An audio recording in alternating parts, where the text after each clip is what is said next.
Ease of starting business में आज भी देश बहुत पीछे रह गया है हमारा। गन खरीदना आसान है, रेस्टोरेंट खोलना मुश्किल है। सरकार ने तो पॉलिसी बना दिया पर बैंक लोन देने को तैयार नहीं। नमस्कार, स्वागत है आपका। मैं Vivek Bindra, founder and CEO बड़ाबिजनेस.com। अच्छा लग रहा है आज हमारे देश के एमएसएमई के मुखिया श्री नितिन गडकरी जी फ्रॉम नागपुर से हमारे साथ लाइव हैं। पिछली दफा एमएसएमई से हम गिरिराज सिंह जी को लेके आए थे, आज हमारे साथ में नितिन जी हैं और बिजनेस को लेकर के उनकी पकड़ बहुत मजबूत है। आज के समय कोरोना क्राइसिस के बाद आने वाली लगातार कंटिन्यूअस प्रॉब्लम्स, लगभग 12 करोड़ लोगों की नौकरी जा चुकी है, 4 करोड़ वर्कर वापस लौट चुके हैं, 3 करोड़ लग रहा है कि वापस और जाएंगे। 3 लाख करोड़ का जो पैकेज एमएसएमई ने अनाउंस किया है उसके बारे में आज कुछ सख्त, कुछ मीठे, कुछ सीधे प्रश्न आज व्यापारियों को रिप्रेजेंट करते हुए मैं सीधा पूछना चाहूंगा। उससे पहले मैं नितिन जी, आपका सर बहुत बहुत स्वागत है, धन्यवाद, आपने अपना समय निकाला। नमस्कार। आपने जो 3 लाख करोड़ का जो कोरोना रिलीफ पैकेज अभी प्लान किया है, ग्रोथ इंजन इसको बनाने के लिए, उसमें ना तो आपने कोई इंटरेस्ट का वेवर दिया है, ना कोई टैक्स का वेवर दिया है, ना आपने कोई जीएसटी में छूट दी है। आपने कुछ लोन्स के लिए, कोलैटरल फ्री ऑटोमेटिक लोन्स के लिए प्लान किया है, जिसका भी ज्यादा लाभ केवल 10% एमएसएमई उठा पाएंगे जो 100 करोड़ के नजदीक टर्नओवर करते हैं। आपका एक एमएसएमई बिजनेस लोन है जो कि पीएसबी लोन है, जिसमें बताया जाता है कि 1 घंटे के अंदर आपको लोन मिल जाएगा 59 मिनट में। अगर हम इसको देखें तो आप लगभग 50,000 लोन प्रपोजल तो आए थे, लेकिन अप्रूव केवल 27,000 हुआ, या सैंक्शन केवल 27,000 हुआ अप्रूवल के बावजूद, वो 50% ही रह गया केवल। गैप बहुत बड़ा है।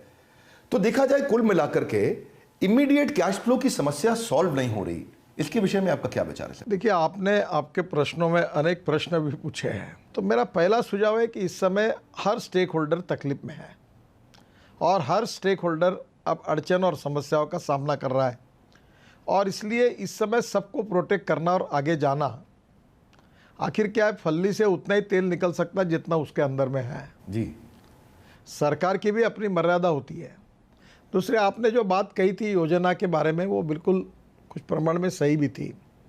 मैंने अपने मिनिस्ट्री में एक सॉफ्टवेयर डेवलप किया है और अभी हम हमारे एमएसएमई इंडस्ट्री के बारे में जितने बैंक्स है, सिडबी है, इन्होंने कितनी केसेस की, कब सबमिट हुई, क्या हुआ, और आपको पता होगा बीच में 3-4 महीने पहले अशोका होटल में सभी बैंकों के चेयरमैन के साथ, चेयरमैन एमडी और निर्मला जी और मैं, ऐसी मीटिंग हुई। और मीटिंग में मुझे ये ध्यान में आया, तो मैंने बैंक जो चर्चा हुई वो आपको बता रहा हूँ। उसका अभी मेरे पास सॉफ्टवेयर डेवलप हुआ है कि कौन सी योजना में कितने लोगों ने एप्लीकेशन किया, कितनी प्रोसेस हुई, कितने को लोन मिला। तो आपका पहला मुद्दा, उसमें थोड़ा तथ्यांश है कि 1 घंटे में मंजूर किया पर डिसबर्समेंट नहीं किया। तो मंजूर करना ये अपेक्षा है, जब डिसबर्समेंट होगा तो सही में लोन मिलेगा। तो आप जो कह रहे हो बिल्कुल सही है। तब अभी मैंने बैंक वालों को पूछा तो बोला हमारा टारगेट था, हमने मिनिमम टारगेट पूरा किया। फिर मैंने और निर्मल ने कहा, मिनिमम टारगेट आपको किसने दिया?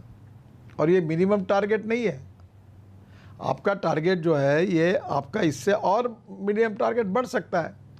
तो इसलिए आपको मैक्सिमम काम करना है, जितनी केस आती है उतनी करनी है। तो नेचुरली ये कंट्रोल होने के कारण ये जो प्रॉब्लम थे आपके, वो हमने काफ़ी प्रमाण में दूर किए हैं। आपने और जो प्रश्न पूछा था जी, जीडीपी ग्रोथ का, तो 29% एमएसएमई का कंट्रीब्यूशन जीडीपी में है, और उसमें से हमारा एक्सपोर्ट जो अभी है फिलहाल उसका 48% हमारा है एमएसएमई से होता है, और करीब 11 करोड़ जॉब क्रिएट किए गए हैं।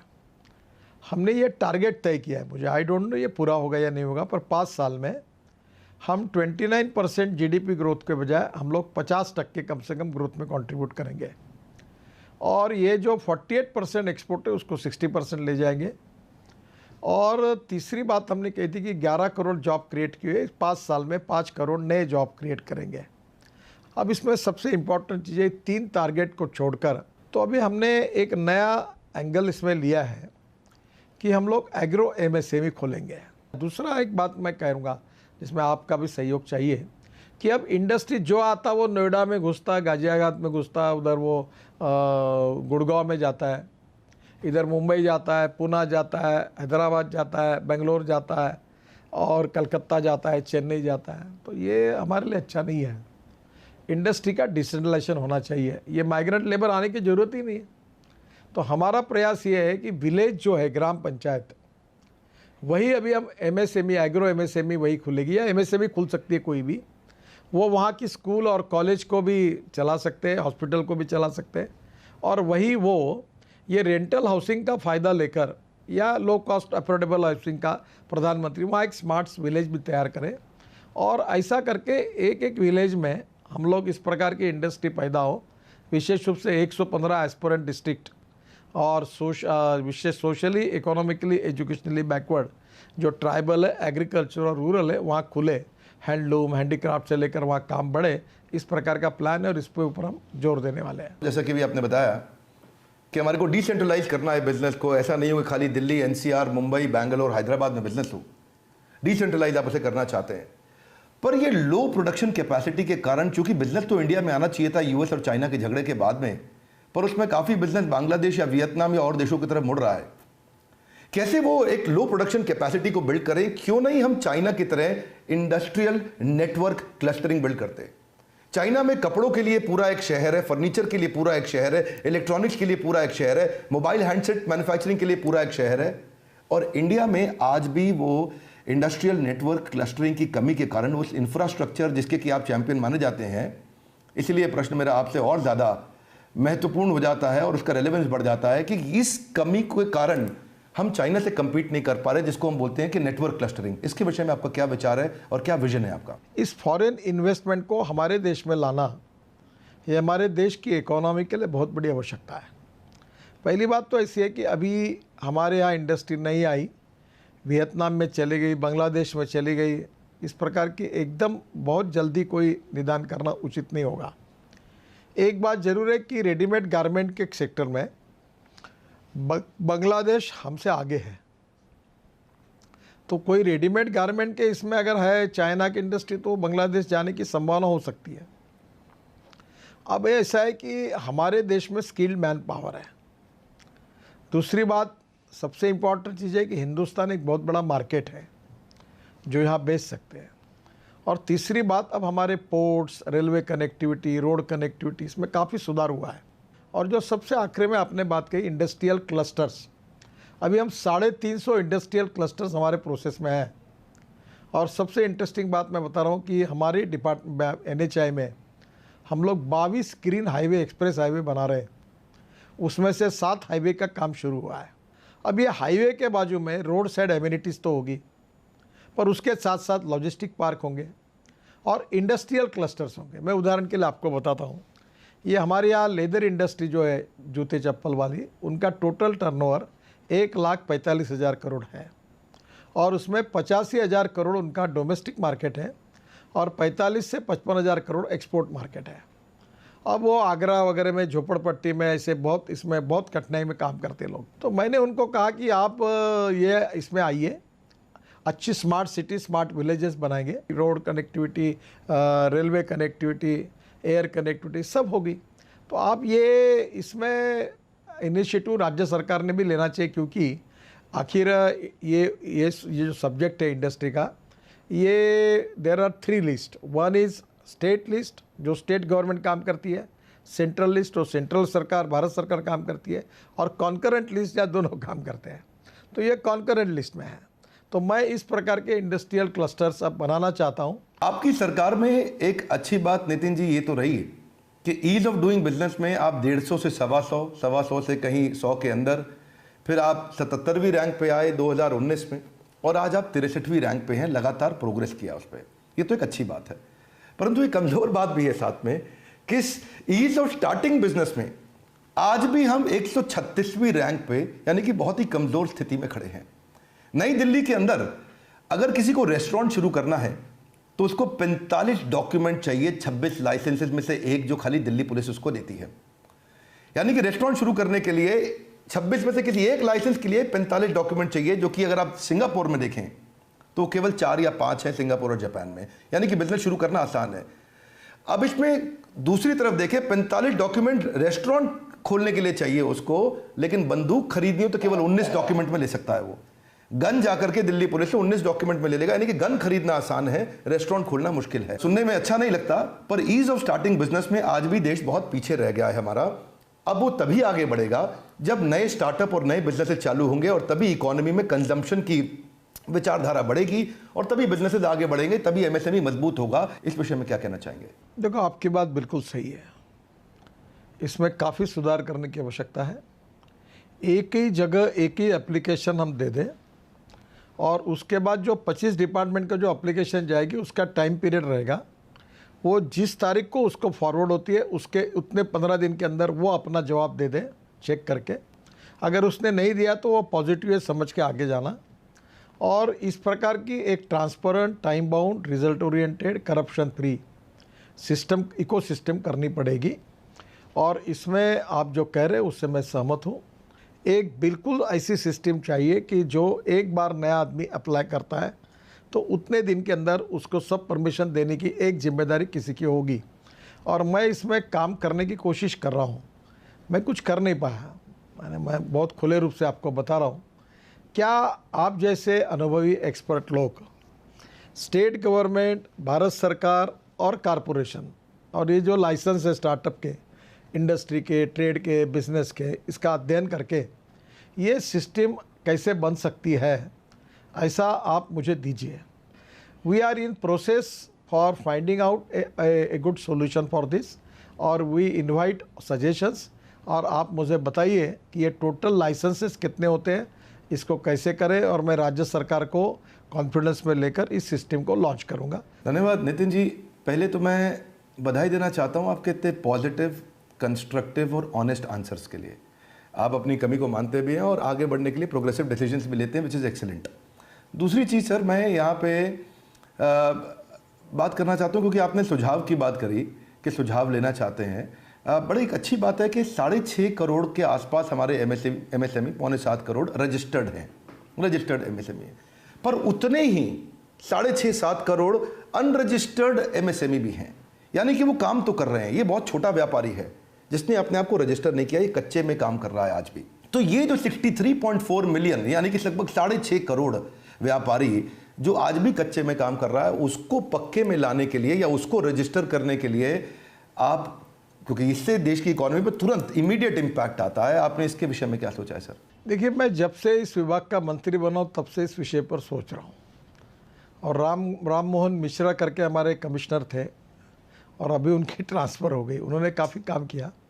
और मैंने उनको ये कहा था कि आप ऐसा करिए कि अटल पेंशन योजना है, प्रधानमंत्री आयुष योजना है, जन धन योजना है, अलग प्रकार की 15-20 स्कीम जो है वो एक जगह लाइए। और जो इस प्रकार से एक चाय का टी स्टॉल वाला है या छोटा सा रेस्टोरेंट है, वो रजिस्टर करने के बाद उसको ये फ़ायदे होंगे और उसके साथ काम करने वाले लोगों को ये फ़ायदे होंगे। ये जब उनको पता चलेगा, लोन मिलेगा, ये मिलेगा, क्रेडिट मिलना चाहिए। क्योंकि हमारे यहाँ ट्रेडिशनल लोगों को डर है कि साला कहीं इनकम टैक्स वाला ना आ जाए, कहीं जीएसटी के लिए मेरे पीछे लग जाएंगे, कोई टैक्स वाले पीछे लग जाएंगे। इसलिए नंबर 2 में काम करो, चुपचाप करो, अपना ख़त्म करो। अभी हमारे एक समोसे वाला था, उसके यहाँ रेड मारा, इनकम टैक्स ने 12 करोड़ मिले। तो ये कैसे है कि वो नेचुरली ऐसे कि लोग नहीं आना चाहते। फिर ये धीरे धीरे हम लोग, अगर सब लोग टैक्स देने लगे तो टैक्स भी कम हो जाएगा। तो मैं ये मानता हूँ कि इसके लिए उनको कोई बेनिफिट देने पड़ेंगे। दूसरा ऐसा और एक था कि हमारी ये व्याख्या न बदलने के कारण एक ही आदमी 6 एमएसएमई खोलता था, 7 एमएसएमई खोलता था। अब ये व्याख्या बड़ी अभी इसमें सुधार करने से मैं व्याख्यान पे आना चाहता था कि ये कहीं मैं समझ नहीं पा रहा हूँ पूरी तरह से कि आपने व्याख्यान बदल दिया, एमएसएमई की डेफिनेशन बदल दी है।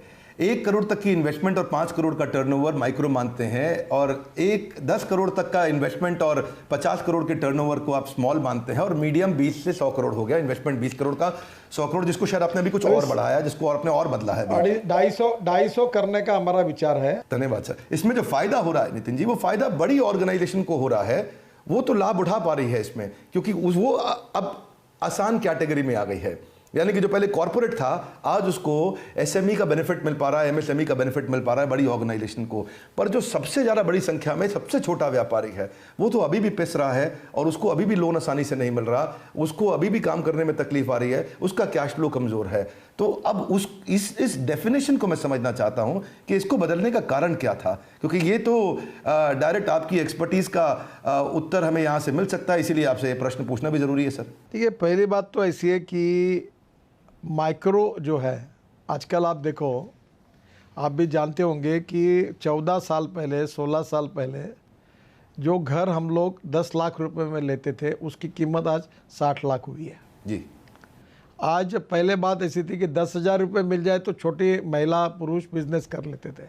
अब छोटा मोटा भी बिजनेस इतने कम कैपिटल में शुरू नहीं होता, और इसलिए माइक्रो, स्मॉल एंड मीडियम अब धीरे धीरे ये करना पड़ेगा। जो बात आपने कही कि माइक्रो में जो आ रहे उसको ज़्यादा कंसेशन देना पड़ेगा, फिर उससे कम कंसेशन स्मॉल वाले को मिलेगा, और उससे कम कंसेशन मीडियम वाले को मिलेगा, और उससे भी कम कंसेशन मेजर इंडस्ट्री को मिलेगा। और दूसरा, इसमें जो ग्रीवेंसेस होते हैं उसको वेरीफाई करके उसको एड्रेस करने की भी सिस्टम तैयार करेंगे। अगर किसी को अगर कानूनी मार्ग से अगर नहीं मिल रहा है तो इमीडिएटली वो हमें कंप्लेंट करें, हम लोग उसके लिए तुरंत इंक्वायरी करें और कार्रवाई करें जी। तो ये बातें इन प्रोसेस है जी। धीरे धीरे आप जैसे लोगों से सजेशन लेकर इसको और लीक प्रूफ और अच्छा बनाया जाएगा। जी। देखो, no one is perfect and no one can claim that he is perfect. उत्तम, अधिक उत्तम, सर्वोत्तम up to infinity. You can not catch your own image. आदमी जीवन भर विद्यार्थी होता है। मैं आपसे कुछ सीखने की कोशिश करूँगा, आप से जो लोगों को आप पढ़ाते हैं वो लोग मुझे अच्छे सुझाव देंगे, उससे सीखने की कोशिश करूँगा। जो मुझे पढ़ता है उसके लिए हाँ कहूँगा, जो नहीं हो सकता है, जो करने लायक नहीं, उसको नहीं कहूँगा। और मेरे भी दोष हो सकते हैं, मिनिस्ट्री में सब कुछ ऐसा नहीं कि कुछ कमियां नहीं होगी, तो मैं वो सब कमियां जो होगी वो आप जैसे लोग जो है, मैं अपनी कमियां खुद नहीं देख सकता हूं, पर आप देख सकते हैं मेरी कमियों को। तो आप जैसे लोग जो मुझे सुझाएंगे उसका मैं अध्ययन करूँगा, उसका स्टडी करूँगा और कमियों को सुधारने की कोशिश करूँगा। नई नई स्कीम जो आपके उपयोग को लाने की कोशिश करूँगा। और मैं अक्सर अपने आत्म परीक्षण के लिए तैयार हूँ, और मैं ये मानता हूँ कि हमारे में निश्चित रूप से कुछ न कुछ कमियाँ हैं, और आप जैसे लोग, एसोसिएशन, चैम्बर ऑफ कॉमर्स के लोग, एमएसएमई के प्रतिनिधि जो हमको बताएंगे, आइदर कन्विंस मी या कन्विंस बाय मी, इसमें जो बताएंगे हमको कन्विंस करेंगे, उस कमियों को सुधारने की कोशिश करेंगे। इसके लिए आप सबके सहयोग से, with the cooperation of all stakeholders, by maintaining cooperation, coordination and communication between all the stakeholders, हम सब लोग मिलकर इस टारगेट को पूरा करने की कोशिश करेंगे। और ज़रूर आपकी जो भी समस्या होगी, मैं जब भी दिल्ली आऊँगा तो कभी आप मुझे बताइए, मिलिए, जो भी मेरे से हो सकता है मैं निश्चित रूप से करूँगा। ट्रांसपेरेंसी के साथ time bound decision making process होगी, 101% करप्शन फ्री सिस्टम होगी, और आपकी अपेक्षा आपको और आगे जाने के लिए जितना पॉजिटिविटी, प्रोत्साहन और आपका कॉन्फिडेंस बढ़ाने के लिए मैं मदद कर सकता हूँ उतना ज़रूर करूँगा, क्योंकि आप देश के लिए काम कर रहे हैं और आप सबके प्रयासों से देश ही मजबूत होगा। तो मैं ज़रूर आपके साथ काम करूँगा और आपको सपोर्ट करूँगा। यही विश्वास के साथ मैं कहूँगा कि कोरोना की लड़ाई तो जीतेंगे ही, और आर्थिक लड़ाई भी जीतेंगे। हम होंगे कामयाब। कोशिश करने वाले की कभी हार नहीं होती। यह अटल बिहारी जी की वो कविता थी, कदम से कदम मिलाकर चलना होगा। इस स्पिरिट में हम सब लोग आगे जाएंगे। आखिरी बात कि बाजार में आपके एमएसएमई पोर्टफोलियो को लीड करने के बाद से कॉन्फिडेंस बढ़ा था, क्योंकि बाजार का ऐसा मानना है कि बिजनेस को लेके, इंडस्ट्री को लेके, कॉमर्स को लेके आपकी इंटेलिजेंस सरकार में सबसे अच्छे लीडर्स में से एक है। और इस कॉन्फिडेंस के चलते आपसे अपेक्षा भी बढ़ गई है, एक्सपेक्टेशन भी बढ़ गई है कि अब आप आए हैं, एमएसएमई को लीड कर रहे हैं। हालांकि आपकी कॉम्पिटेंस कहीं पोर्टफोलियो को लीड करने की है, ऐसा समाज का, बाजार का, बिजनेस कम्युनिटी का मानना है, क्योंकि आप खुद एक एंटरप्रेन्योर रहे हैं और आप बिजनेस की प्रॉब्लम्स, उनकी समस्याओं को समझते हैं कि उनकी क्या ज्वलन समस्याएं हैं। परंतु इस समझ के कारण और इस एक्सपेक्टेशन और बढ़ जाने के कारण ये आपसे विजन जानना जरूरी हो गया है। आखिरी मेरा प्रश्न है कि आप अपनी लीडरशिप में अगले आने वाले सालों में भारत के देश के व्यापारियों को कहाँ देखते हैं और कहाँ लेके जाना चाहते हैं? मैं ना इंडस्ट्रियलिस्ट हूँ ना व्यापारी हूँ। ये मेरे बारे में एक गलत फहमी है कि मैं अभी सब छोड़ दिया हूँ। मैं सोशल एंटरप्रेन्योर हूँ। अब मैंने अगर मेरा एक्सपर्टाइज टनल रोड ब्रिजेस का है तो मैं बिज़नेस करता हूँ, वो धंधा करता। मैं एग्रीकल्चर में काम करता हूँ जहाँ किसान आत्महत्या कर रहे हैं, और वो मेरा, मैं ये मानता हूँ कि politics is instrument of socio economic reform. मैं वेस्ट में काम करता हूँ, ये मेरी हॉबी है। अब मैं बिजनेसमैन और इंडस्ट्रियल नहीं हूँ। अब मेरा जो एमएसएमई को कहना है कि भाई कैपिटल कॉस्ट को कम करो, लेबर कॉस्ट को कम करो, लॉजिस्टिक कॉस्ट को कम करो, और रॉ मटेरियल कॉस्ट को कम करो, और without compromise with the quality production cost ultimately कम करो। और ऑनेस्टी, इंटीग्रिटी, ये 21वीं सदी का सबसे बड़ा कैपिटल है। देखो, जिसको बड़ा बनना है उसमें चोरी करने का कोई कारण नहीं है। अगर हम लोग आज क्या करते हैं कि चोरी करते करते 10 लोग हमको तकलीफ देते हैं, फिर हमको पैसे देते हैं। इसके बजाय ट्रांसपेरेंट स्मूथ बिजनेस करो, टर्नओवर बढ़ाओ, कॉस्ट कम करो, एक्सपोर्ट बढ़ाओ, इंपोर्ट कम करो, और क्वालिटी के साथ कॉम्प्रोमाइज़ मत करो। देखो, 1% good quality, delivery on time, that is punctuality, and good packaging. आप बहुत अच्छे हो, आपका बहुत बड़ा काम भी है, लोग आपको स्वीकारते हैं, पर आपका पैकेजिंग भी अच्छा है। केवल अच्छा होना पर्याप्त नहीं होता, उसका अच्छा पैकेजिंग होना भी आवश्यक होता है। मैं अपने लाइफ में, मेरे वो पैकेजिंग है ही नहीं, क्योंकि मैं चिंता ही नहीं करता, ऐसे ही हूँ मैं ना। मुझे कोई थोड़ा सा अप्रोच मेरा अलग ही है, काम करते रहता हूँ। तो मुझे कोई ऐसा हाँ बोलता हूँ तो नहीं बोलना है तो नहीं बोल देता हूँ। अब मैं पार्लियामेंट का मेंबर हूँ, तो मुझे लोग बोलते हैं कि एक आधा काम होता नहीं, तो अब एकदम नहीं क्यों बोलते हो? आप बोलो कि देखता हूँ। मैं नहीं बोलूँगा देखता हूँ, सोचता हूँ। एक तो मैं बोलता हूँ हाँ या ना, तो बोले इससे राजनीति में तुमको तकलीफ होगी। बोले हुई तो होगी। जो मैं एक आधे को बोलता हूँ, बेटे को तेरा काम होता नहीं, फिर से तकलीफ मत उठा और अपना पेट्रोल मत खर्चा कर, ये होने वाला काम नहीं है, ये नहीं हो पाएगा। तो कहीं ना कहीं क्या होता है कि ऑनेस्टी, पेशेंस, ट्रांसपेरेंसी और प्रेजेंटेशन अच्छा, ये बहुत उपयोगी है। और जो बातें आप सिखा रहे हैं एंटरप्रेन्योरशिप से लेकर सभी प्रकार की मैनेजमेंट की, जो आप बातें हमारी कमियाँ बताएंगे उसको सुधारने की कोशिश करेंगे। धन्यवाद, थैंक यू वेरी मच। धन्यवाद नितिन जी। मैं आप यही कहना चाहूँगा कि आपने जो रेवेन्यू स्ट्रीम्स की बात करी, ये आपके विषय में बहुत पॉपुलर है, प्रचलित है, कि जहाँ नितिन गडकरी जी हो वहाँ अगर कहीं कूड़ा कचरा हो तो उसमें से भी रेवेन्यू निकाल लाते हैं, कहीं नदी नाला बह रहा हो तो उसमें से भी रेवेन्यू निकाल लाते हैं, और सरकार को अच्छे प्रॉफिटेबल बिजनेस इकोनॉमिक मॉडल बना करके देते हैं। आपकी ये जो सूझबूझ, दूरदर्शिता और आपका जो ये कॉम्पिटेंस है सरकार के लिए नए रेवेन्यू स्ट्रीम्स खड़ा करना और सरकार को एक अच्छी मजबूत इकोनॉमी देना, ये आपकी सबसे बड़ी कॉम्पिटेंस है। और हम आपको हमारी शुभकामनाएं, हमारी तरफ से आपके किए गए अच्छे कार्यों के लिए बधाइयाँ। आप चाहते हैं कि आप, जिनके लिए हम काम कर रहे हैं badabusiness.com में, उनको बिजनेस बड़ा करने के लिए आप इसी प्रकार और मदद करते रहें, अपने एग्जीक्यूशन एबिलिटीज़ को और आगे बढ़ाएं। हमारे प्लेटफॉर्म पे आने के लिए, हमारे 1.25 करोड़ सब्सक्राइबर्स से आकर के मिलने के लिए, अपने हमारे प्रश्नों का उत्तर देने के लिए आपका हृदय की गहराइयों से प्रेम पूर्वक बहुत बहुत धन्यवाद।